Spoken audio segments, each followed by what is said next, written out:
Kamu dulu kan yang kemudian berbuat jahat sama saya, kamu dulu kan yang jelek-jelekin saya. Kita bisa lakukan itu, cuma nggak begitu. Ujung dari keberhasilan itu malah memaafkan orang.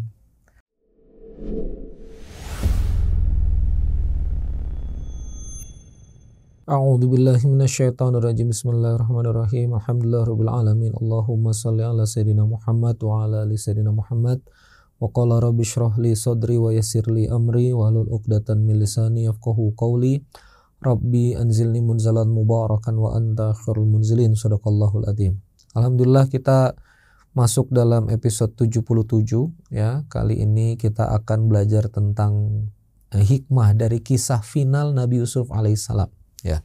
Kawan-kawan sekalian yang dirahmati Allah Subhanahu wa taala, kalau teman-teman ini ngikutin Kive dari episode 1 ya, terus istiqomah gitu, maka kawan-kawan akan belajar ya, kawan-kawan akan belajar itu bahwa Nabi Yusuf alaihissalam memulai kisahnya dari bawah sumur ya, dari bawah sumur hingga kemudian dijadikan budak terus sampai akhirnya jadi raja Mesir. Nah, saya termasuk yang kemudian sedikit terkecoh menganggap bahwa ini adalah final dari kisah Nabi Yusuf alaihissalam. Jadi raja Mesir, udah ya. Tapi Masya Allah tabarakallah, kemarin ketemu dengan Dr. Faru Rozi, ketemu guru saya, dan kemudian beliau menuntun saya untuk menyimak kisah terakhir dari Nabi Yusuf itu apa di Al-Quran, di surah Yusuf itu. Ayat terakhirnya yang menceritakan kisahnya di ayat berapa. Akhirnya ketemu Quran surah Yusuf, surah 12 itu ayat 100 dan 101. Jadi di ayat 100-101 ini nanti kita akan banyak melihat insight ya, Masya Allah tabarakallah, hikmah yang luar biasa yang kemudian kita bisa jadi ngerti, oh ternyata itu ujung dari kisahnya. Baik, kita akan buka. A'udzubillahi minasyaitonirrajim, ayat 100. Wa rafa'a abawaihi ya. Dan dia menaikkan kedua orang tuanya ya. Kalau di sini dirikan kedua ibu bapaknya. Dan ini makanya saya kasih nama grup bisnis klub saya Rofa'a, yang saya asuh Rofa'a Business Club karena akar katanya dari Quran. Wa rafa'a abawaihi, dan kemudian dia menaikkan bapak dan ibunya alal arsh, di atas singgasana. Wa kharru lahu sujada, dan mereka kemudian tersungkur, kemudian bersujud dalam kerangka bersujudnya itu ihtiraman ya, atas apa yang dilakukan oleh Nabi Yusuf alaihissalam. Karena ini Nabi Yusuf seperti yang kita tahu kisahnya udah lama hilang dari keluarga, dikira udah wafat gitu ya, Masya Allah tabarakallah. Dan akhirnya ketemu udah jadi raja nih. Wa qala ya abati hadza ta'wil ru'yaya ya min qablu qad ja'alaha rabbi haqqan ya. Maka Nabi Yusuf berkata, wahai ayah, inilah takwil dari mimpiku yang kemudian dulu aku udah kasih tahu kepada engkau, dan Rabbku benar-benar menjadikan mimpi ini, takwil ini jadi nyata ya, menjadi kenyataan. Nah, kalau kita nanti buka di awal surah Yusuf itu cerita tentang mimpi juga. Jadi ini awalnya mimpi, ujungnya juga mimpi. Yang Nabi Yusuf bermimpi ada matahari, bulan, ada 12 bintang yang kemudian sujud kepada Nabi Yusuf, dan itu kemudian ditakwilkan hari ini terjadi ya, make it happen. Nah, wa qad ahsana bi idz akhrajani minas sijn ya, sesungguhnya Allah tuh sudah berbuat baik banget kepadaku. Nah, ini gini ya teman-teman sekalian ya. Ini tuh kisah Nabi yang dijatuhkan ke sumur, jadi budak, terfitnah. Kalimatnya wa qad ahsana bi idz akhrajani minas sijn. Ya, dan sungguh Allah itu telah berbuat baik kepadaku, mengeluarkan aku dari penjara. Waja'a bikum minal badwi min ba'di an nazagha syaitan ya baini wa baina ikhwati ya, dan sudah membawa kalian dari dusun. Dan kemudian di sini kalimatnya adalah setelah setan merusak hubungan antara aku dan saudaraku. Saya pengen kasih gambaran teman-teman sekalian. Ini Nabi Yusuf alaihissalam ini dijebloskan sama saudaranya. Harusnya kan dia ngambek sama saudaranya. Kamu yang jeblosin aku ke dalam sumur. Kamu yang dorong aku ke dalam sumur. Tapi coba lihat kalimat dari Nabi Yusuf ya. Di sini wajah abikum minal badwi mim ba'di an nazzaga syaitanu baini wa baina ikhwati.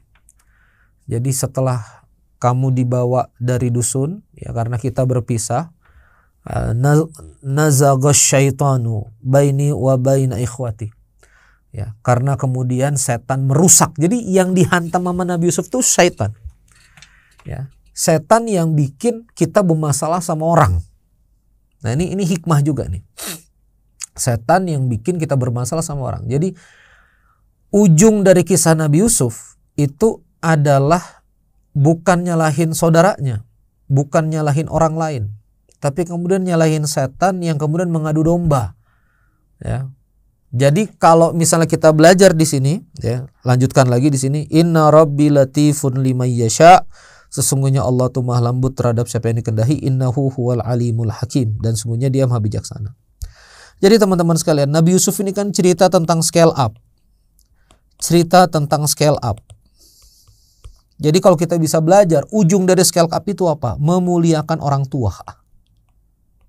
Ini hikmahnya. Memuliakan orang tua. Wa rafa'a abawaihi 'alal arsy. Ya. Dan di sini kharru sujada. Bukan berarti memuliakan orang tua nanti kemudian kamu jadi nggak punya positioning di dalam keluarga, enggak, ya. Dengan memuliakan itulah lahirlah sujud. Dengan memuliakan itulah lahirnya ihtiroman. Ini tuh Quran. Kita tuh kalau memuliakan orang tua, memuliakan kerabat, maka disitulah muncul penghormatan. Ya. Bukan gara-gara kita memuliakan terus kita jadi hina. Bukan gara-gara kemudian kita berbuat baik pada orang lain terus orang injek-injek kita. Nggak kayak gitu Quran itu berbicara. Quran berbicara kamu memuliakan, kamu kemudian akan mendapatkan kebaikan. Kharru sujada tadi. Jadi maksudnya apa? Ngapain kita sekarang bisnis capek-capek? Nah ini hikmah insight-nya. Ngapain sekarang kita berjuang dari bawah sumur, fight? Ngapain?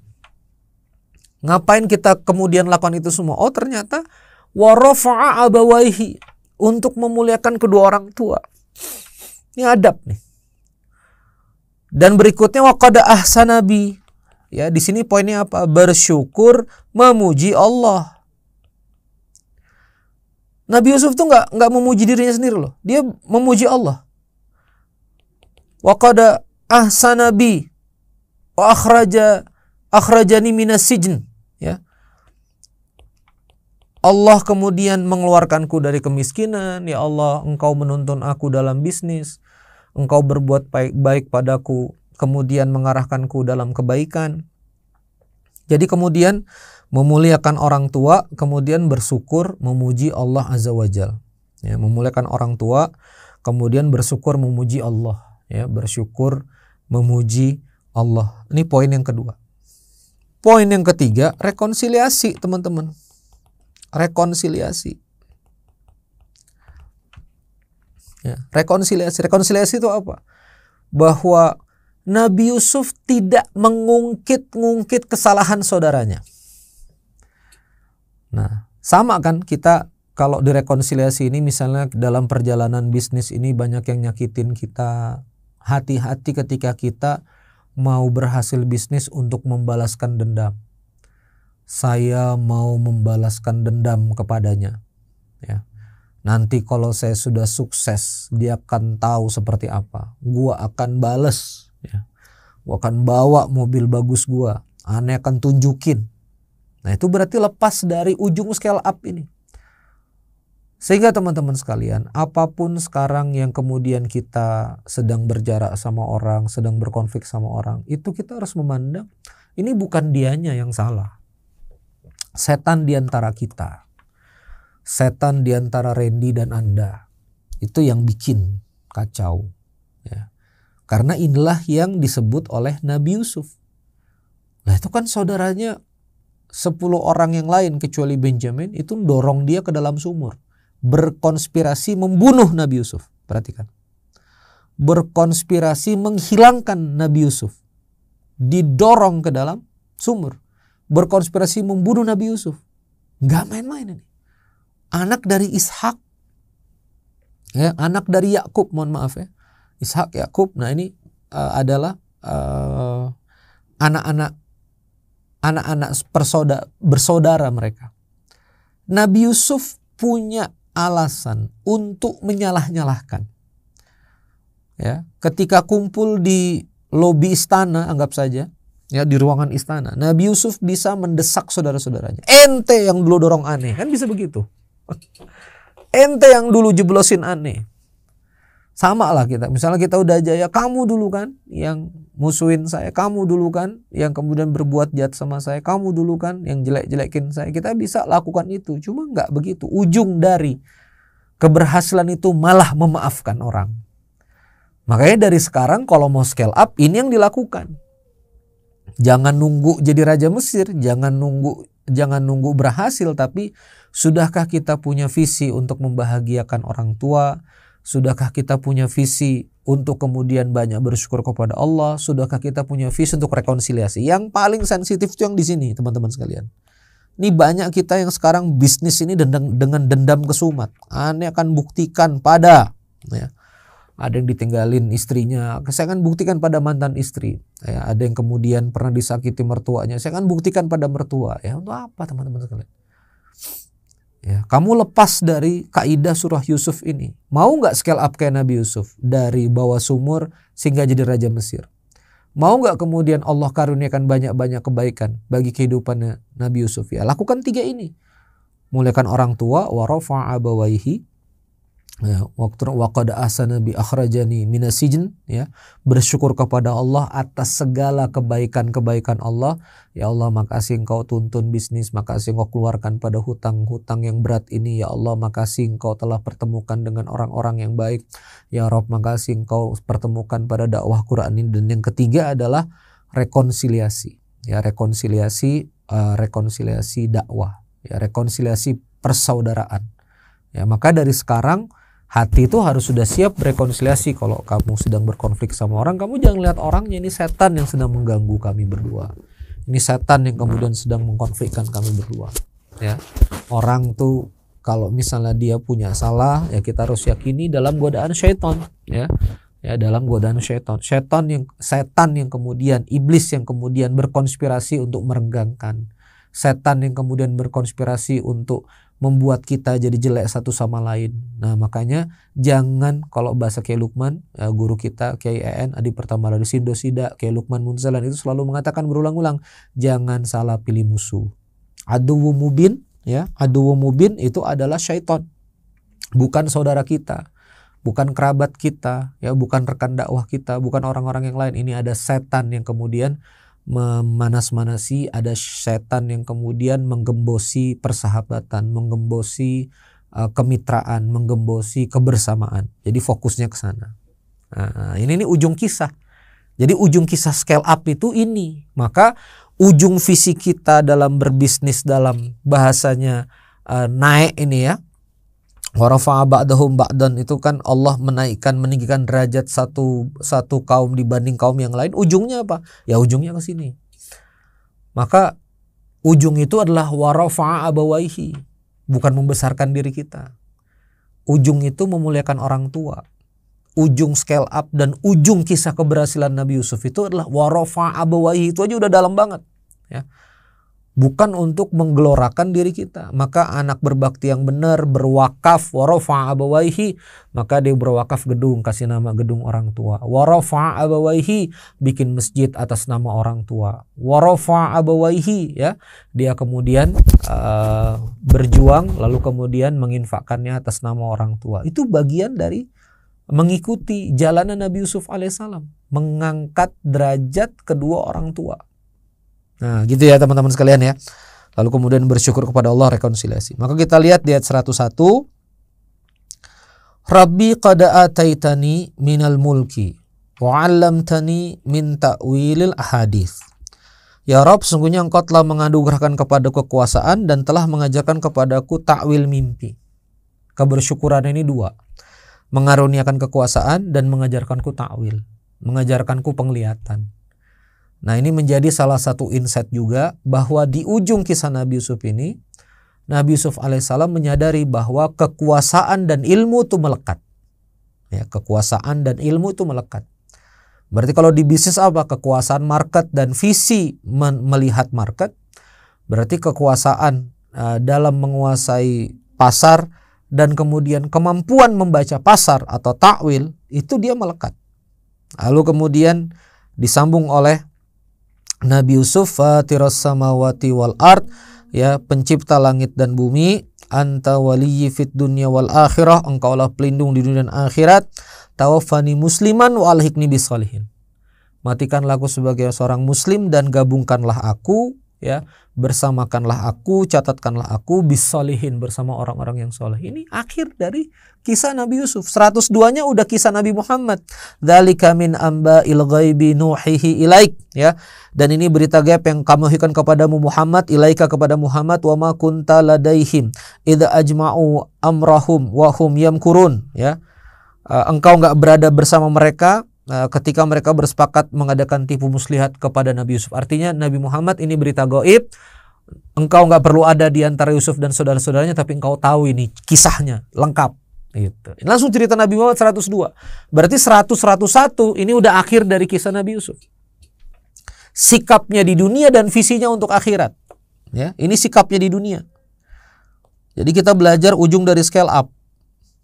Jadi ini adalah kisahnya di dunia, ya teman-teman sekalian, dan selanjutnya adalah visinya di akhirat. Visinya untuk akhirat apa? Mati tawafani musliman, wafat sebagai seorang muslim, walhikni bisolihin, kumpulkan bersama orang-orang soleh.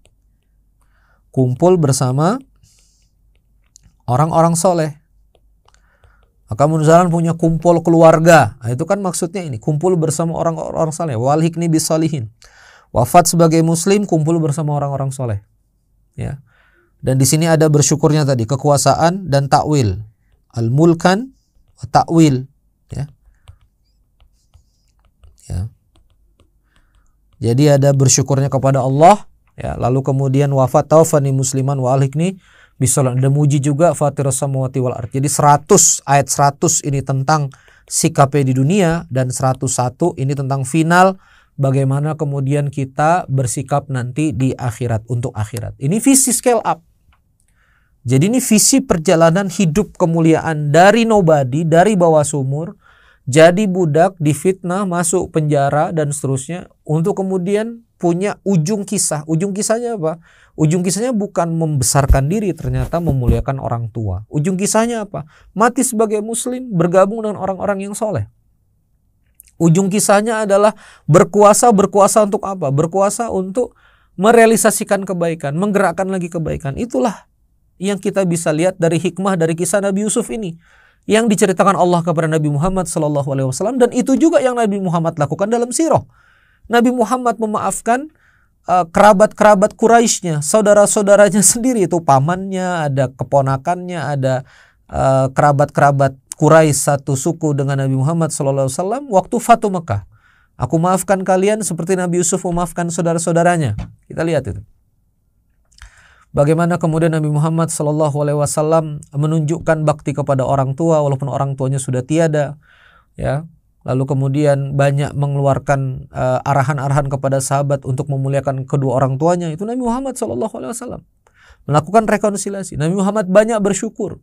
Tahajud, ditanya oleh Aisyah, engkau sudah sosok yang dijamin masuk surga oleh Allah Subhanahu wa taala, untuk apa sujud? Tidak bolehkah aku menjadi hamba yang bersyukur kepada Allah?